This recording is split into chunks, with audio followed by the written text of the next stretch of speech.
In classical Roman times, if a child behaved badly, its parents would threaten it with the return of Hannibal if it did not buck up its ideas.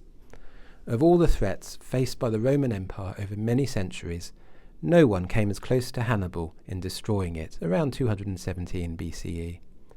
This video is about one of Hannibal's most famous victories over the Romans, in which he enticed the Roman consul Flaminius along the narrow shoreline of Lake Trasimeno in Umbria, between the marshy reeds and the rock escarpments, and trapped them there, cutting off both means of escape.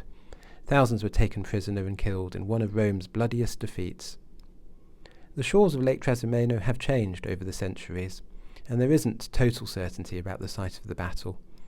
However, I am happy to go with the local folklore and historians who believe the battle to have taken place at Malpasso, in the shadows of a village called Sanguinetto. The names reflect the local legends, Malpasso meaning a dangerous or doomed passageway, and Sanguinetto meaning bloody. Today, the site is picturesque, with views along the reed-covered shores and across the glorious lake. There is supposed to be a memorial to the battle, although all I could find was an information board, an overflowing litter bin, and the start of a trail following the route of the battle. The memorial is barely signposted and is a lonely spot cut off nowadays by the railway line and dual carriageway that skirt the northern shores of the lake.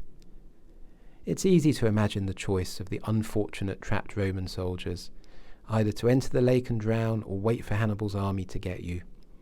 Flaminius had believed that he was pursuing Hannibal, but the hunter quickly became the hunted, as his 25,000 men went down to the narrow pass by the shore from their camp overlooking the lake. The few elephants which had made it across the Alps were long gone by the time Hannibal was this far south, and his army was more nimble and able to outrun and outwit the bigger Roman army pursuing it. The main Roman source for the battle, Titus Livius, records that the consul Flaminius was killed by the Celt Ducarius. Flaminius is known today not only for this battle but for the Via Flaminia, the road he commissioned between Rome and Rimini, which today is followed by the main highway across the Apennines to the Adriatic coast. There is some archaeological evidence to support the claim that Malpasso was the site of the Battle of Lake Trasimeno, including typically Carthaginian brickwork found nearby.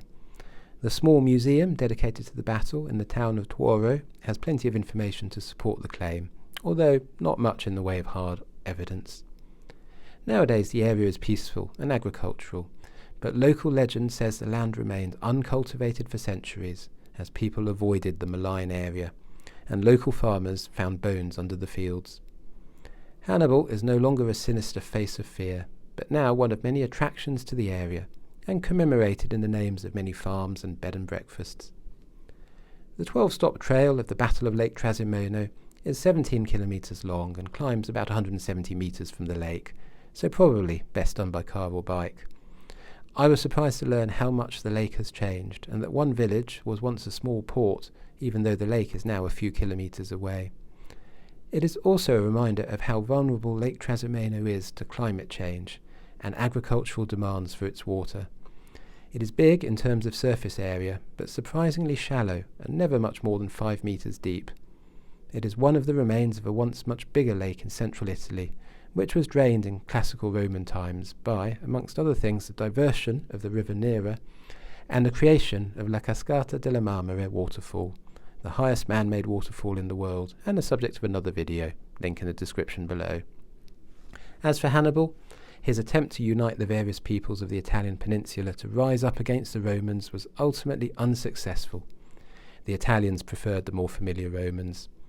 The cunning and resourceful Hannibal proved impossible to defeat in Italy, but the Romans attacked his home city in what is now Tunisia, and he was called back to Carthage, which the Romans eventually razed to the ground, and the rest is history, as they say. I hope you enjoyed this short video about Hannibal and the Battle of Lake Trasimeno. If you would like to see more videos about all things Italian, please do subscribe and click like, and there'll be another video along shortly.